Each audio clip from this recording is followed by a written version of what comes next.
मेरी अपनी बात है ये। मैंने पढ़ा था श्रीमद् भगवत गीता में भगवान श्री कृष्ण कहते हैं कि सच्चे हृदय से साधन करने वाले मनुष्य का न तो इस जन्म में पतन होता है और न मरने के बाद ही पतन होता है। योग में जितनी स्थिति बन चुकी है उससे नीचे वह नहीं गिरता है। योग में जितनी स्थिति बन चुकी है उससे नीचे साधक नहीं गिरता है। उसकी साधन सामग्री नष्ट नहीं होती है, उसकी दुर्गति नहीं होती है। योग भ्रष्ट व्यक्ति स्वर्ग आदि लोकों के भोग भोगने के बाद लौटकर मृत्यु लोक में आता है और शुद्ध श्रीमानों के घर में जन्म लेता है। उसके लौट आने का कारण यह होता है कि वह मनुष्य जन्म में साधन करता रहा। वह साधन को छोड़ना नहीं चाहता था, पर अंत समय में साधन छूट गया। उसके साधन का जो महत्व था वह उसके अंतःकरण में अंकित हो गया। इसलिए अन्य लोकों में भी उस योग भ्रष्ट के मन में मैं साधन करूं यह बात आती है। इसलिए श्रीमानों के घर में उसका पूर्व जन्म का अभ्यास ही उसे खींच लाता है। अतः भगवान उसको साधन करने का मौका देने के लिए शुद्ध श्रीमानों के घर में जन्म देते हैं। जिनके आचरण तथा भाव शुद्ध हैं, जिनके अंतःकरण में भोगों और पदार्थों का महत्व नहीं है, ममता नहीं है, वे ही शुद्ध श्रीमान कहे जाते हैं। इन सब बातों को ध्यान में रखते हुए ऐसा लगता है कि हमारा परिवार और हमारे पूर्वज भी संभवतः योग भ्रष्ट होकर पुनः इस मनुष्य जन्म को प्राप्त हुए हैं। परंतु इसके साथ ही साथ यह बात भी निश्चित है कि ऐसे परिवारों में कोई सदस्य ऐसे भी जन्म ले लेते हैं जिनका पूर्व प्रारब्धवशात को कुछ लेना देना शेष रहता है। इसलिए ये प्रकृति से भिन्न होते हुए भी श्रीमानों के घर में जन्म लेते हैं तथा अपना लेन देन पूरा करते हैं। हमारे दादाजी भारद्वाज गोत्रीय सारस्वत ब्राह्मण थे। वे नामी वैद्य भी थे तथा कर्मकांडी भी थे। सिंध प्रदेश में उनकी एक बहुत बड़ी हवेली थी जिसमें वे निवास करते थे। साधु संतों तथा महात्माओं का आना जाना, सेवा सत्कार निरंतर चलता रहता था। घर में भी प्रातः सायंकाल पूजा पाठ, हवन, जप इत्यादि होते रहते थे। आध्यात्मिकता से ओतप्रोत परिवार में बच्चों को भी ऐसी ही शिक्षा दी गई थी। उन्हीं संस्कारों से संतान प्रभावित हुई। हमारे पिताजी एक रोचक तथा मनोरंजक घटना सुनाते थे जिसे सुनकर हम बच्चे अचंभे में पड़ जाते थे।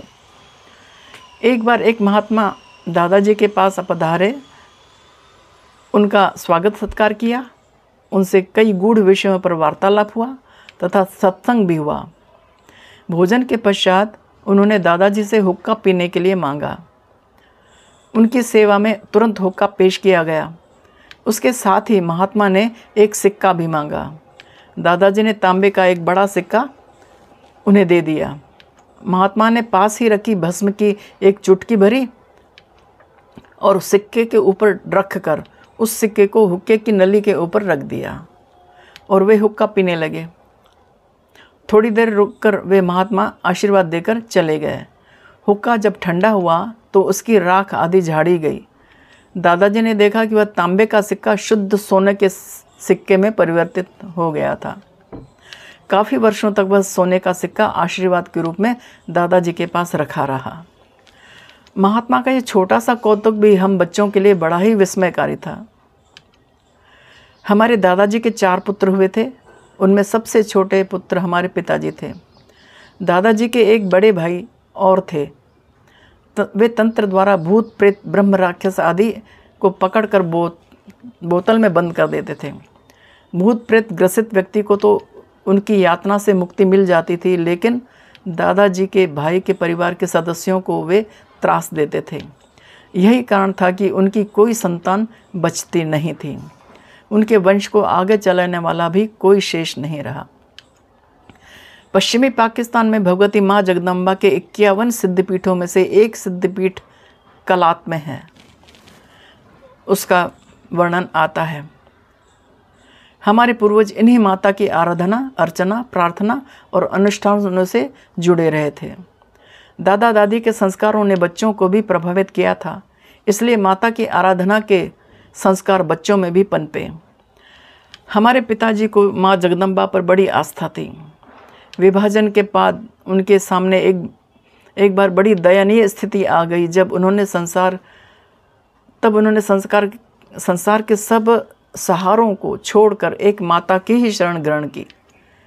उन कष्टमय दिनों में आदिशक्ति माँ भवानी के ऊपर उन्होंने अपने पूरे परिवार की सारी जिम्मेदारी डाल दी और 9 दिनों के अनुष्ठान का संकल्प लिया। प्रतिदिन दुर्गा सप्तशती का पाठ, उपवास, माँ राजराजेश्वरी सूत्र का पाठ, जप इत्यादि करते रहे। माता ने भी उन 9 दिनों में उनकी परीक्षा लेनी चाहिए।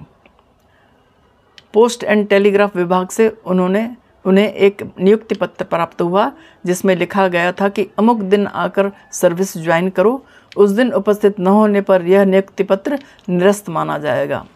पद अच्छा था, लेकिन पिताजी के अनुष्ठान का चौथा ही दिन था।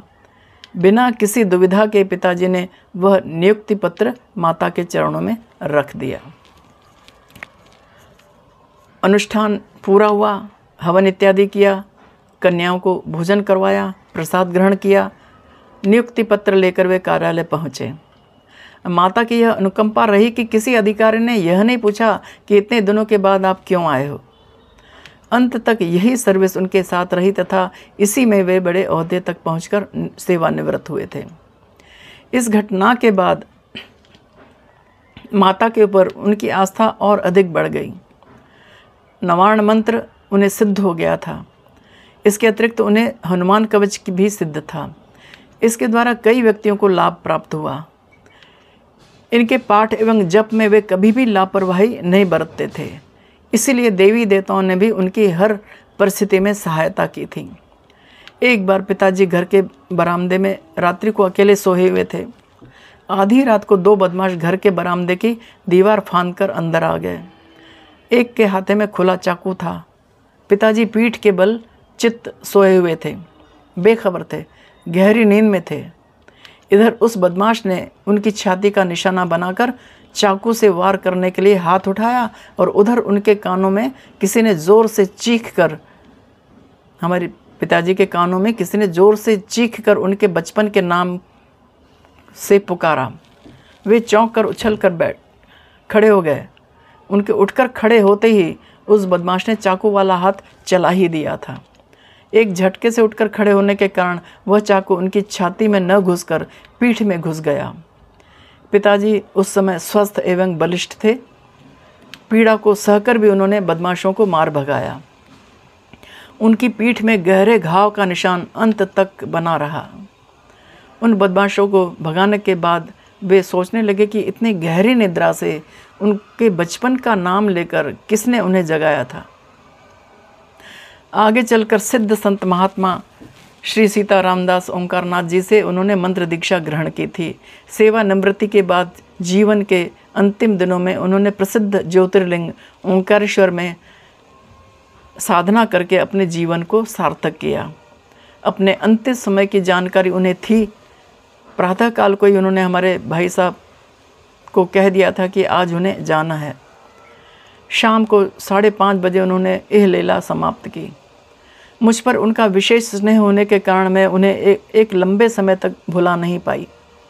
मेरे अंदर एक ही बात उठती थी कि किसी तरह से भी मुझे पता चल जाए कि पिताजी कहाँ गए हैं और वह किस लोक में हैं।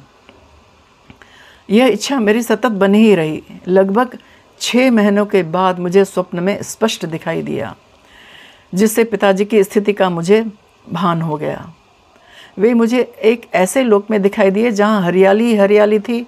चारों ओर एक शुभ्र प्रकाश सा फैला हुआ था। बड़ी ही सुखद अनुभूति हो रही थी। वहाँ थोड़ी थोड़ी दूर पर सफ़ेद वस्त्र धारण किए हुए योगी बैठे हुए थे। वे सभी तपस्या में रत थे। उनकी लंबी लंबी सफ़ेद दाढ़ी और मूछें थी। वे मौन धारण किए हुए थे, लेकिन मुझे ऐसा महसूस हो रहा था मानो वे मेरे मन की बात जानते थे। एक वृद्ध योगी ने आंखें खोलकर मेरी ओर देखते हुए कहा कि तुम अपने पिता को ढूंढ रही हो ना, देखो तुम्हारे पिताजी वहाँ पर हैं। ऐसा कहते हुए उन्होंने एक और संकेत किया। मैंने उस ओर देखा तो वहाँ लगभग 5-6 सफ़ेद रंग के सुंदर भवन बने हुए थे। उनके द्वार बंद थे। मुझे स्वयं ही आभास हुआ कि मेरा वहाँ तक जाना मेरे अधिकार क्षेत्र से बाहर था। यह स्वप्न देखकर मुझे बड़ी शांति मिली, मैं संतुष्ट हुई। पिताजी के बड़े भाई सिंचाई विभाग में एग्जीक्यूटिव इंजीनियर थे। वे ज्योतिष के प्रकांड विद्वान थे। इंजीनियरिंग एवं ज्योतिष की क्लासेस भी लेते थे। लोगों का कहना था उनकी भविष्यवाणी सत्य होती थी। जन्म पत्रिका देखकर वे भविष्य बताते थे। ताऊ जी हमारे बड़े भाई साहब ने वर्तमान में स्वामी सुरेशानंद तीर्थ जी के विवाह में बम्बई से इंदौर पधारे थे। इंदौर की जलवायु उन्हें भा गई थी, तो लगभग 1.5 माह तक वहीं विश्राम किया। इसी दौरान मैं एमए की तैयारी कर रही थी। भाई साहब सर्विस में थे। एक दिन संयोग से घर में ताऊ जी अकेले थे और फुर्सत में बैठे थे। मैं भी उनके पास बैठी चावल बीन रही थी। उन्होंने मुझे जन्म पत्रिका लाने के लिए कहा। उसे देखकर उन्होंने मेरे 3 जन्मों के बारे में बताया। पिछला जन्म, वर्तमान तथा होने वाला जन्म।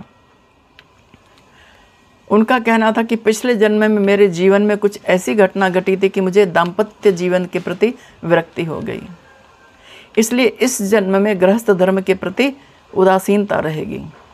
अध्यात्म में विशेष रुचि रहेगी, परंतु अध्यात्म के साथ साथ किंचित भौतिकता का भी समावेश होगा। अगला जन्म पूरी तरह से अध्यात्म से भरपूर होगा। संपूर्ण जीवन ईश्वर को समर्पित होगा। संभवतः अगला जन्म अंतिम जन्म होगा। हमारे भाई साहब को, वर्तमान में स्वामी सुरेशानंद तीर्थ जी को, उनके लिए उन्होंने बताया, सब मुझे ही बताया उन्होंने, और कोई था ही नहीं सुनने के लिए। उन्होंने बताया कि यह जीवन इनका अंतिम जीवन है, आगे जन्म नहीं लेंगे। इस जानकारी को मैंने वर्षों तक गुप्त रखा। ताऊ जी जाते जाते मुझ पर एक उपकार और अवश्य कर गए थे, बड़ा भारी उपकार।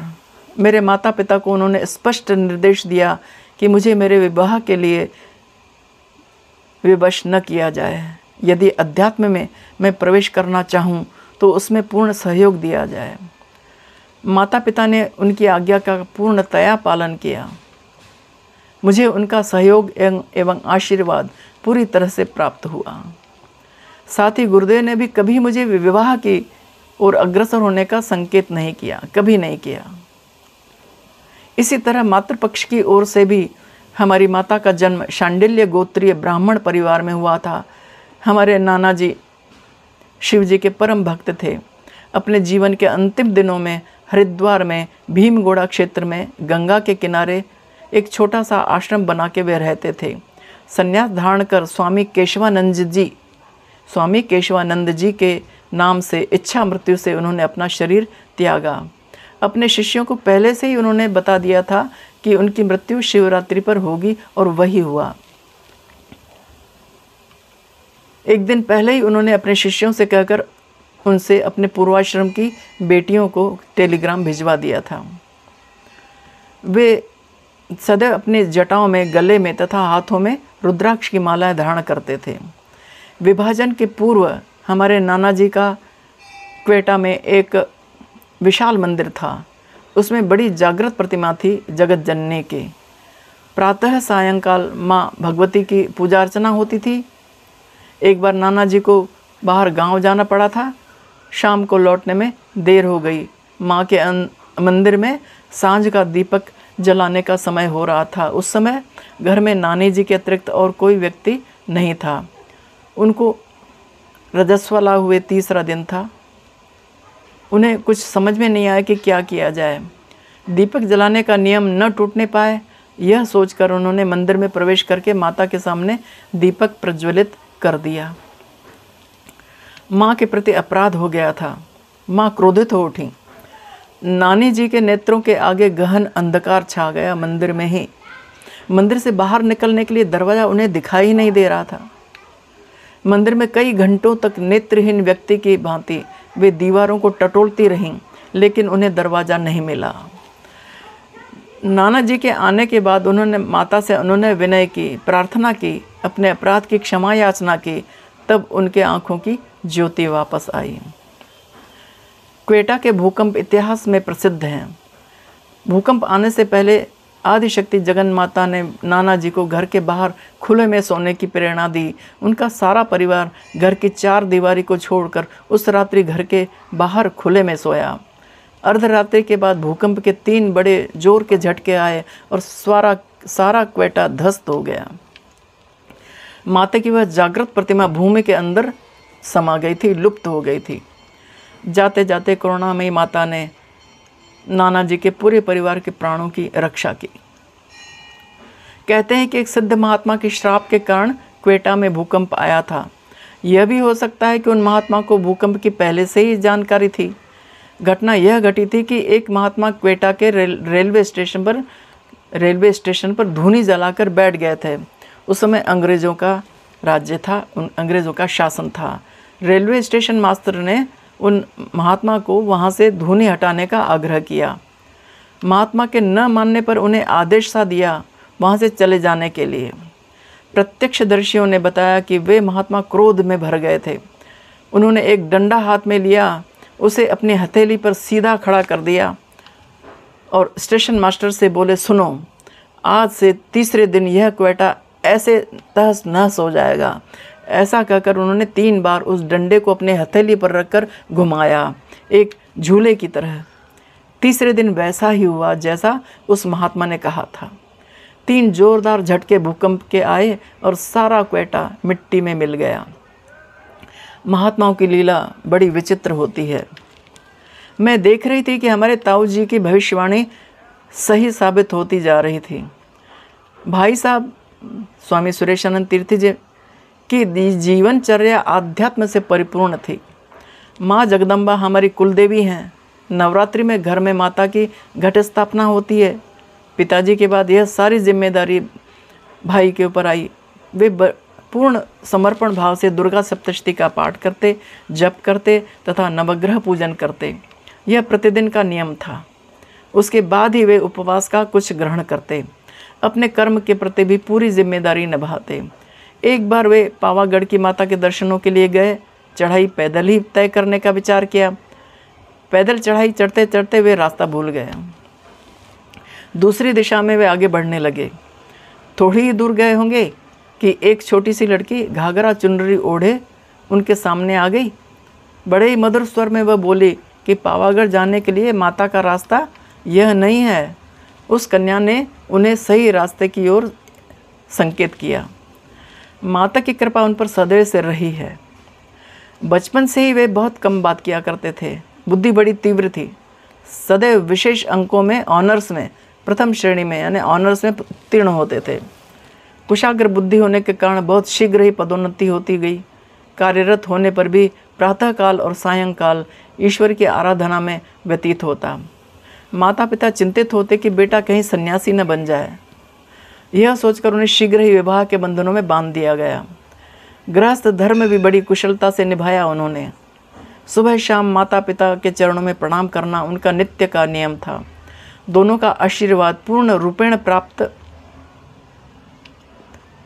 था। उन्होंने सर्विस में भी बड़ा ओहदा प्राप्त किया। PHE में एग्जीक्यूटिव इंजीनियर की पदवी प्राप्त कर वे सेवानिवृत्त हुए थे।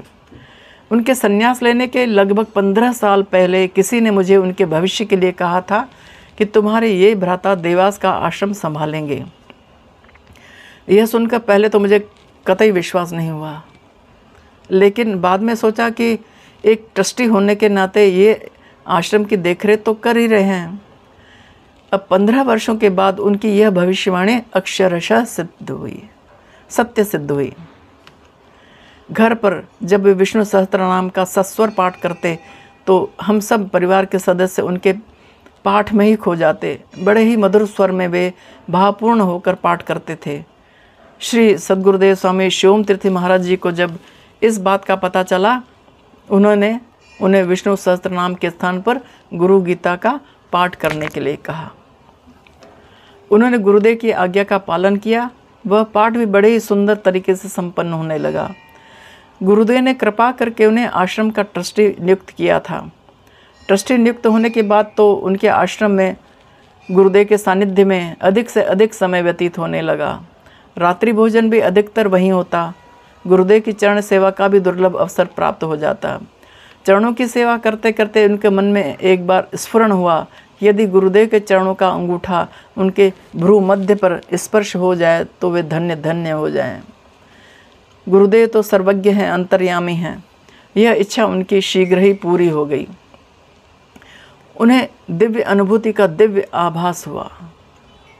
8 जनवरी 1996 में श्री गुरुदेव के जन्म दिवस श्री शिवम तीर्थ भजन एवं गज़ल प्रवाह कार्यक्रम के दौरान एक घटना घटी। मल्हार स्मृति मंदिर में प्रातः स्मरणीय परम गुरु स्वामी विष्णु तीर्थ महाराज जी की तस्वीर पर श्री गुरुदेव के द्वारा माल्यार्पण हो रहा था कि एकाएक परम गुरुदेव की तस्वीर कंपायमान होने लगी। एक खील उखड़ने ही वाली थी। मल्हार स्मृति मंदिर का पूरा भवन लोगों से खचाखच भरा हुआ था। बड़े बड़े अधिकारी वर्ग भी वहाँ मौजूद थे। भाई साहब समीप ही खड़े थे। भाई साहब को बड़ी बेचैनी महसूस होने लगी। सर्वज्ञ गुरुदेव ने तुरंत जान लिया। उन्होंने भाई साहब की ओर देखा और अपने हाथ के अंगूठे के एक हल्के से दबाव से ही तस्वीर को यथावत कर दिया। यह सब देखकर भाई साहब बड़े आनंदित हो गए। यह एक छोटी सी घटना अवश्य है, परंतु परिस्थिति को देखते हुए यह बड़ी महत्वपूर्ण घटना मानी जाएगी। जो कुछ घटा वह केवल भाई और गुरुदेव के अतिरिक्त और कोई नहीं जान पाया। गुरुदेव की शक्ति बड़ी अमोघ है। सेवानिवृत्ति के बाद भाई साहब को 3 महीने के लिए साधन निलय, जो गुरुदेव का प्रिय स्थान है, वहाँ सेवा करने का सुअवसर प्रदान किया गया। श्री गुरुदेव की उन पर विशेष अनुकंपा हुई और उन्हें संन्यास के योग्य जानकर देवास आश्रम के मठाधीश के पद पर आसीन किया गया और उन्हें इतनी बड़ी जिम्मेदारी का कार्य सौंपा। गुरुदेव अंतर्यामी थे, उन्हें हर बात का ज्ञान था। शायद इसीलिए उन्होंने एक बार हमारे परिवार के विषय में कहा था कि यह एक संत परिवार है। हमारी माताजी के ऊपर भी गुरुदेव की बड़ी कृपा थी। हर साधक समझता है कि उसके ऊपर गुरुदेव की बड़ी कृपा हुई, तो हमारी माँ भी ये समझती थी। हार्ट की पेशेंट होने के बावजूद प्रतिदिन रात्रि को जब परिवार के सभी सदस्य सो जाते तब साधन के लिए वे नियमित रूप से बैठती थीं। माताजी ने अपना शरीर छोड़ने से पहले मुझे बताया था कि उन्होंने अपने इष्ट श्री कृष्ण भगवान के दर्शन ध्यान की अवस्था में किए थे। उनके शब्दों में भगवान कृष्ण के अंग इतने कोमल थे मानो मक्खन हो। हल्का नील वर्ण लिए उनकी कांति थी। वे इतने सुंदर थे कि कहा नहीं जाता। उस दिन वे बड़ी प्रसन्न थीं, गुरुदेव का आभार मान रही थीं। उनके अंतिम समय में हम दोनों भाई बहन गुरुदेव के साथ बम्बई में थे। गुरुदेव अमेरिका के लिए प्रस्थान करने वाले थे। हम दोनों बच्चों में माँ का विशेष स्नेह था, मोह था, एक प्रकार से आसक्ति थी। गुरुदेव ने उन पर कृपा करके उनके मोह को, आसक्ति को दूर किया। गुरुदेव के पास बम्बई जाने के लिए उन्होंने हमें सहर्ष अनुमति दे दी थी। श्री गुरुदेव के चरणों में हम बच्चों को सौंपकर सायंकाल लगभग 7 बजे उन्होंने अपना शरीर त्यागा। उसी समय हम श्री गुरुदेव को अमेरिका के लिए विदा करके ट्रेन में बैठ रहे थे। सुबह देवास पहुंचकर हमने उनके पार्थिव शरीर के दर्शन किए एवं श्री गुरुदेव को सूचित किया। श्री गुरुदेव से दीक्षा लेने के बाद, उनके कृपा पात्र बनने के बाद हमारे संपूर्ण परिवार के सदस्यों का जीवन परिवर्तित हो गया। अध्यात्म की गति जो धीमी धीमी चल रही थी उसमें एक तेज़ी सी आ गई है। द्रुत गति से वह आगे बढ़ने लगी। एक दिशा सी मिल गई, एक लक्ष्य सा मिल गया, जीवन का आधार मिल गया। श्री गुरुदेव के हम बड़े आभारी हैं, ऋणी हैं। गुरुदेव से विनम्र विनती है कि हम पर अपनी कृपा दृष्टि सदैव बनाए रखें। वे ही हमारे माता पिता हैं, वे ही हमारे भाई बंधु हैं और वे ही हमारे मित्र भी हैं। अब हम इस जन्म मृत्यु के चक्र में फंसकर थक से गए हैं। अब हमें चिर विश्राम की आवश्यकता है और वह चिर विश्राम श्री गुरुदेव का घर है, श्री गुरुदेव की गोद है, वही हमारा स्थायी घर है। अब तो गुरुदेव हमें अपनी शरण में ले लें सदा सदा के लिए। हमसे मत पूछिए कि हम किधर जाएंगे, हमसे मत पूछिए कि हम किधर जाएंगे, थक गए हैं बहुत, अपने घर जाएंगे।